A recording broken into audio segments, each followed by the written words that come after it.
Hello everyone, welcome to my channel जीवन के रंग निधि के संग। आप सभी को नवरात्रि की बहुत बहुत शुभकामनाएं।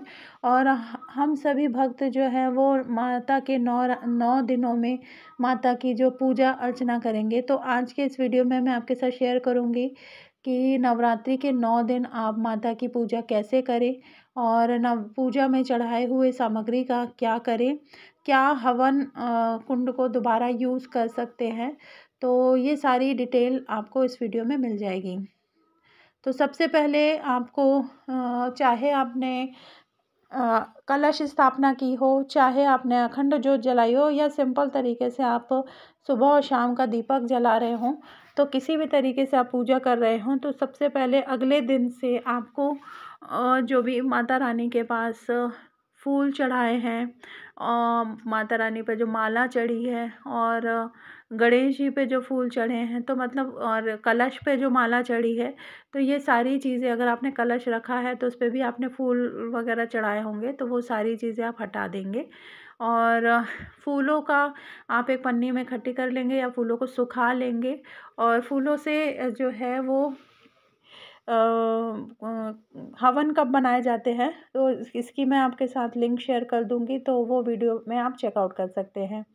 और माता को जो प्रसाद चढ़ाया जाता है, देखिए जैसे कि ये माता को जो भोग लगाया है, वो आप भोग लगाने से 20 से 25 मिनट बाद आप हटा सकते हैं और वो घर के सभी लोग प्रसाद के रूप में ग्रहण कर सकते हैं।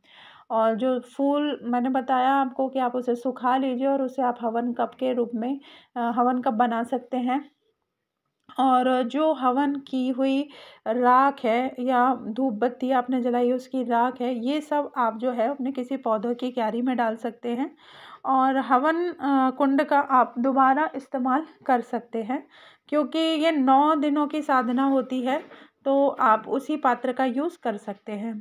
और पूजा में जो भी चावल चढ़ाए हैं, और जैसे मैंने आपको बताया फूलों की पंखुड़ियाँ वगैरह, ये सभी आपको हाथ से धीरे धीरे साफ़ करनी है।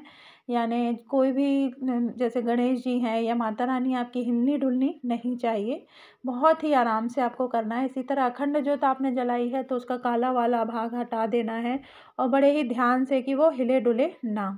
उसके बाद जो आपने जल रखा है माता के भोग के साथ, उस जल को आप उठा लेंगे और उस जल को आपको किसी पौधे की क्यारी में आप डाल सकते हैं।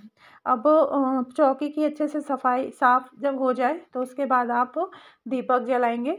और गणेश जी का, माता का, देखिए मूर्ति को तो एक बार स्नान करके आपने स्थापित कर दिया है 9 दिन के लिए। अगर फ़ोटो है तो भी फ़ोटो भी आपकी स्थापित होगी, तो उसे हिलाना डुलाना नहीं है। बस आप भाव से फूलों से इस तरह से फूल में पानी लेकर या चम्मच में पानी लेकर इस तरह 4 बार घुमाकर आपको स्नान करवाना होता है। भाव से, भाव का स्नान बोलते हैं। और इसके बाद जो है तिलक करेंगे। तिलक में माता रानी को आप चंदन लगाएंगे, हल्दी लगाएंगे और सिंदूर लगाना है। और ये जो सिंदूर है माता को लगाने के बाद आप खुद अपनी मांग में लगा लेंगे। चावल चढ़ाएंगे। तो इस तरह से दीपक का पूजन हो जाएगा। और उसके बाद आप फूल चढ़ाएंगे। जैसे मैंने आपको बताया है कि आपने कलश स्थापित किया है, तो कलश में भी इसी तरह से आप एक फूल में हल्दी रोली कुमकुम लगाकर कलश के ऊपर ऐसे चढ़ा दें, ताकि इसे देखिए आप छुएंगे तो कलश हिलेगा, तो आप उस फूल को कलश के ऊपर रख सकते हैं। माता को माला अर्पित करेंगे, कोशिश करेंगे कि लाल रंग का फूल आप चढ़ाएं। और अलग अलग दिन आप अलग अलग माता को जो है फूल चढ़ा सकते हैं, भोग लगा सकते हैं। तो इस तरह से दोबारा से आप गणेश जी पर, माता पर और दीपक हो गया, और अगर आपने ज्वारे बोए हैं तो वहाँ पर भी आप फूल चढ़ा सकते हैं, कलश पे भी आप फूल चढ़ा सकते हैं।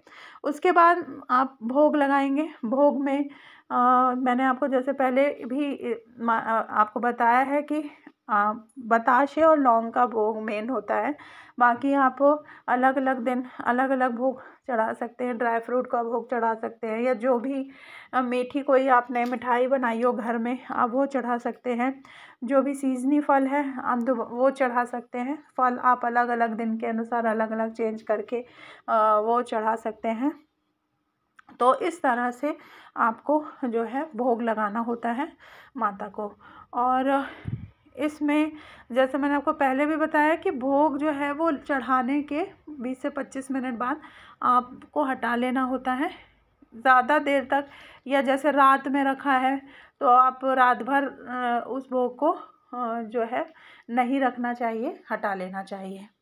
और धूप बत्ती करेंगे। अगर आप दुर्गा सप्तशती का पाठ करते हैं तो आप बिल्कुल दुर्गा सप्तशती का पाठ करें। और ये जब भी माता की जितनी भी आप पूजा कर रहे हैं उस दौरान आप माता के विभिन्न मंत्र का जाप कर सकते हैं। आपको कोई मंत्र नहीं आता है तो आप ओम दुर्गाय नमः का जाप कर सकते हैं। तो इस तरह पूरी पूजा के दौरान आपको मंत्र का जाप करते रहना है। इसके बाद आपको धूप बाती करनी है। और आप अगर दुर्गा सप्तशती पढ़ रहे हैं, 9 दिन का आपने व्रत रखा है, तो आप दुर्गा सप्तशती का पाठ कर सकते हैं। और इसके बाद अगर आपको हवन करना होता है, हवन जैसे आपने पहले दिन किया था वैसे ही करना है। और हवन के लिए मैंने एक अलग वीडियो बनाया है, लिंक मैं डिस्क्रिप्शन में दे दूँगी, तो उससे आप चेकआउट कर सकते हैं। उसमें मैंने सारे जितने भी मंत्र बोले जाते हैं हवन के दौरान वो सारे स्क्रीन पर मेंशन किए हैं, तो आप उस वीडियो से चेक कर सकते हैं। इसके बाद हवन के बाद आरती करते हैं। और माता दुर्गा की जो आरती है वो कपूर से की जाती है। तो आपको आरती करनी है। आरती करने के बाद आरती करने के बाद पानी से हवन का और आरती का जो है वो जल का छिड़काव करेंगे। और उसके बाद माता से अपनी पूजा में की गई त्रुटियों के लिए क्षमा मांगेंगे।